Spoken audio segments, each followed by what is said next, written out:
सारा आज खुशी से झूम रही थी। खुश हो भी क्यों ना, पुणे की एक बहुत बड़ी फर्म में उसकी नौकरी लग गई थी। अपनी गोल गोल आंखें घुमाते हुए वह अपनी मम्मी से बोली, मैं कहती थी ना कि मेरी उड़ान कोई नहीं रोक सकता। पापा ने पढ़ने के लिए मुझे मुजफ्फरनगर से बाहर नहीं जाने दिया, पर अब इतनी अच्छी नौकरी मिली है कि वे मुझे रोक नहीं सकते हैं। सारा 23 वर्ष की खूबसूरत युवती है। गोरा रंग, गोल गोल आँखें, छोटी सी नाक और गुलाबी होंठ। होंठों के बीच काला तिल सारा को और अधिक आकर्षक बना देता है। सारा को खुले आकाश में उड़ने का शौक था। वह अकेले रहना चाहती थी और जीवन को अपने तरीके से जीना चाहती थी। जब भी सारा के पापा कहते कि हमें ज़िंदगी का अनुभव तुमसे ज़्यादा है, इसलिए हमारा कहा मानो, सारा फट से कहती, पापा मैं अपने अनुभवों से कुछ सीखना चाहती हूँ। सारा के पापा उसे पुणे भेजना नहीं चाहते थे, पर सारा की दलीलों के आगे उनकी एक न चली। फिर सारा की मम्मी ने भी समझाया कि इतनी अच्छी नौकरी है, आजकल अच्छी नौकरी वाली लड़कियों की शादी आराम से हो जाती है। सारा के पापा ने फिर हथियार डाल दिए थे। ढेर सारी नसीहतें और अपने परिवार की इज्जत का दारोमदार सारा के हाथों में सौंपकर सारा के पापा वापस मुजफ्फरनगर आ गए थे। सारा को शुरुआत में थोड़ी दिक्कत हुई थी, परंतु धीरे धीरे वह वहाँ के माहौल की अभ्यस्त हो गई थी। यहाँ पर मुजफ्फरनगर की तरह ना टोका टाकी थी और ना ही ताका झाकी। सारा को आधुनिक कपड़े पहनने का बहुत शौक था, जो सारा पूरा कर पाई थी। वह स्वच्छंद तितली की तरह ज़िंदगी बिता रही थी। दफ्तर में ही सारा की मुलाकात मोहित से हुई थी। मोहित का ट्रांसफ़र दिल्ली से पुणे हुआ था। मोहित को सारा पहली नज़र में ही भा गई थी। सारा और मोहित अक्सर वीकेंड पर बाहर घूमने जाते थे, परंतु सारा को हर हाल में रात 9 बजे तक अपने हॉस्टल वापस आना ही पड़ता था। फिर एक दिन मोहित ने यूं ही सारा से कहा कि तुम मेरे फ्लैट में शिफ्ट क्यों नहीं हो जाती हो, इस चिकचिक से छुटकारा भी मिल जाएगा और हमें यूं ही हर वीकेंड पर बंजारों की तरह घूमना नहीं पड़ेगा। सबसे बड़ी बात, तुम्हारे हॉस्टल का खर्च भी बच जाएगा। सारा छूटते ही बोली, पागल हो क्या, ऐसे कैसे रह सकती हूँ तुम्हारे साथ, मतलब मेरा तुम्हारा रिश्ता ही क्या है। मोहित बोला, रहने दो बाबा, मैं तो भूल ही गया था कि तुम तो गांव की गंवार ही हो। छोटे शहर के लोगों की मानसिकता कहाँ बदल सकती है, चाहे वो कितने ही आधुनिक कपड़े पहन लें। सारा मोहित की बात सुनकर एकदम से चुप हो गई थी। अगले कुछ दिनों तक मोहित सारा से खिंचा खिंचा सा रहा था। जब सारा ने मोहित से पूछा कि आखिर उसकी गलती क्या है, तो मोहित बोला, तुम्हारा मुझ पर अविश्वास। सारा बोली, बात अविश्वास की नहीं है मोहित, मेरे परिवार को अगर पता चल जाएगा तो वो मेरी नौकरी भी छुड़वा देंगे। मोहित बोला, तुम्हें अगर रहना है तो बताओ, बाकी सब मैं हैंडल कर लूँगा। घर पर पापा के मिलिट्री राज के कारण सारा का आज तक कोई बॉयफ्रेंड नहीं बन पाया था, इसलिए वो ये सुनहरा मौका हाथ से नहीं छोड़ना चाहती थी। सारा एक हफ्ते बाद मोहित के साथ शिफ्ट कर गई थी। घर पर सारा ने बोल दिया था कि उसने एक लड़की के साथ अलग से फ्लैट ले लिया है, क्योंकि उसे हॉस्टल में बहुत परेशानी होती थी। ये बात सुनते ही सारा के मम्मी पापा ने आने के लिए सामान बांध लिया था। वो देखना चाहते थे कि उनकी लाडली कैसे अकेले रहती होगी। सारा घबरा कर मोहित से बोली कि अब क्या करेंगे। मोहित हंसते हुए बोला, अरे देखो मैं कैसा चक्कर चलाता हूँ। अगले रोज़ मोहित अपनी एक दोस्त सैली को लेकर आ गया और बोला, तुम्हारे मम्मी पापा के सामने मैं सैली के बड़े भाई के रूप में उपस्थित रहूँगा। सारा के मम्मी पापा आए। मोहित के नाटक पर वे मोहित होकर चले गए थे। सारा के मम्मी पापा के सामने मोहित सैली के बड़े भाई के रूप में मिलने आता था। सारा के मम्मी पापा को अब तसल्ली हो गई थी और वो निश्चिंत होकर वापस अपने घर चले गए थे।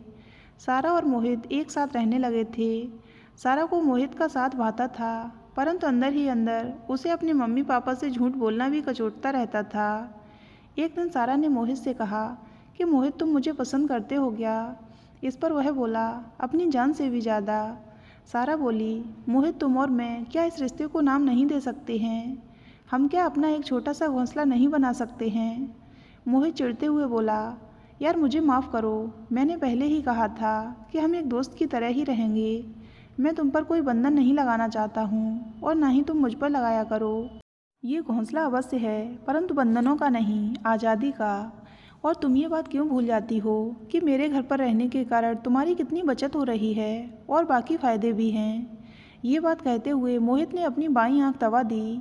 सारा को मोहित का ये सस्ता मजाक बिल्कुल पसंद नहीं आया था। 2 दिन तक मोहित और सारा के बीच तनाव रहा, परंतु फिर से मोहित ने हमेशा की तरह सारा को मना लिया था। सारा भी अब इस नए लाइफस्टाइल की अभ्यस्त हो चुकी थी। सारा जब मुजफ्फरनगर से पुणे आई थी तो उसके बड़े बड़े सपने थे, परंतु अब न जाने क्यों उसके सब सपने मोहित के इर्द गिर्द सिमट कर रह गए थे। आज सारा बेहद परेशान थी। उसकी पीरियड्स की डेट मिस हो गई थी। जब उसने मोहित को ये बात बताई तो मोहित बोला, सारा ऐसे कैसे हो सकता है, हमने तो सारे एहतियात बरते थे। सारा बोली, तुम मुझ पर शक कर रहे हो। मोहित बोला, नहीं बाबा नहीं, कल टेस्ट कर लेना। सारा को जैसे डर था वो ही हुआ। प्रेगनेंसी किट की टेस्ट रिपोर्ट देखकर सारा के हाथ पैर ठंडे पड़ गए थे। मोहित उसे संभालते हुए बोला, टेंशन मत लो, कल डॉक्टर के पास चलेंगे। अगले दिन डॉक्टर के पास जाकर जब उन्होंने अपनी समस्या बताई तो डॉक्टर बोली, पहली बार अबॉर्शन करने की सलाह मैं नहीं दूंगी, आगे आपकी मर्जी। घर आकर सारा मोहित की खुशामद करने लगी। मोहित प्लीज़ शादी कर लेते हैं, ये हमारे प्यार की निशानी है। मोहित चिढ़ते हुए बोला, सारा प्लीज़ फोर्स मत करो, ये शादी मेरे लिए शादी नहीं बल्कि एक फंदा बनेगी। यह सुनकर सारा फिर चुप हो गई थी। अगले दिन चुपचाप जब सारा तैयार होकर जाने लगी तो मोहित भी साथ हो लिया था। रास्ते में मोहित बोला, सारा मुझे मालूम है कि तुम मुझसे गुस्सा हो, पर ऐसा कुछ जल्दबाजी में मत करो जिससे बाद में हम दोनों को घुटन महसूस हो। देखो इस रिश्ते में हम दोनों का फ़ायदा ही फ़ायदा है और शादी के लिए मैं मना कहाँ कर रहा हूँ, पर अभी नहीं कर सकता हूँ। डॉक्टर से सारा और मोहित ने बोल दिया था कि कुछ निजी वजहों से वो अभी बच्चा नहीं चाहते हैं। डॉक्टर ने उन्हें अबॉर्शन के लिए 2 दिन बाद आने के लिए कहा था।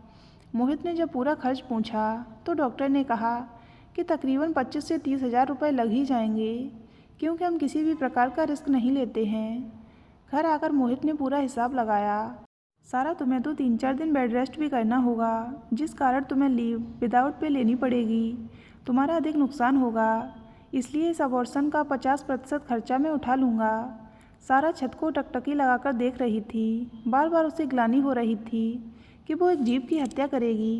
बार बार सारा के मन में यह ख्याल आ रहा था कि अगर उसकी और मोहित की शादी हो गई होती तो मोहित ऐसे ही 50% खर्चा देता। सारा ने रात में एक बार फिर मोहित से बात करने की कोशिश की, मगर मोहित ने बात को वहीं समाप्त कर दिया था। वह बोला, तुम्हें वैसे तो बराबरी चाहिए, मगर अब फीमेल कार्ड खेल रही हो, ये गलती दोनों की है। तो 50% भुगतान कर तो रहा हूँ, और ये बात तुम क्यों भूल जाती हो कि तुम्हारा वैसे ही क्या खर्चा होता है। ये घर मेरा है जिसमें तुम बिना किराया दिए रहती हो। मोहित की बात सुनकर सारा का मन खट्टा हो गया था। उसके अंदर कहीं कुछ किरच गया था, वो किरच जो सारा और मोहित के रिश्ते में व्याप्त हो गई थी।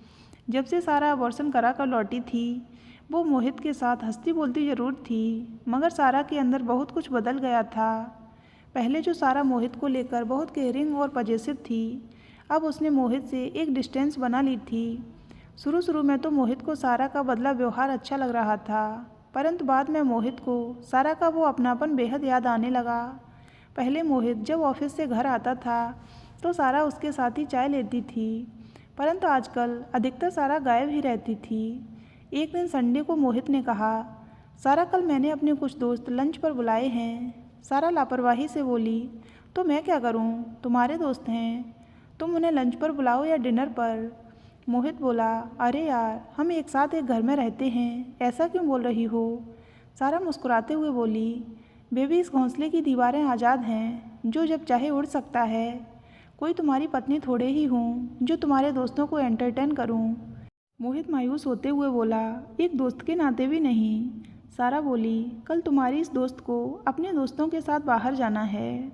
मोहित आगे कुछ नहीं बोल पाया। ये सारी वही बातें थीं जो उसने सारा को सिखाई थीं। सारा ने अब तक अपनी ज़िंदगी मोहित के इर्द गिर्द ही सीमित कर रखी थी। जैसे ही उसने बाहर कदम बढ़ाए तो सारा को लगा कि वो कुएं के मेंढक की तरह अब तक मोहित के साथ बनी हुई थी। इस कुएं के बाहर तो बहुत बड़ा समुंदर है। सारा अब इस समुंदर की सब सीपियों और मोतियों का अनुभव करना चाहती थी। एक दिन डिनर करते हुए सारा मोहित से बोली, तुम्हें पता नहीं है कि तुम कितने अच्छे हो। मोहित मन ही मन खुश हो रहा था। उसे लगा कि अब सारा शायद फिर से प्यार का इकरार करेगी, मगर सारा मोहित की आशा के विपरीत बोली, अच्छा हुआ कि तुमने शादी करने से मना कर दिया था। मुझे उस समय बुरा अवश्य लगा था, परंतु अगर हम शादी कर लेते तो मैं इस कुएं में ही सड़ती रहती। अगले माह मोहित को कंपनी के काम से बंगलौर जाना था।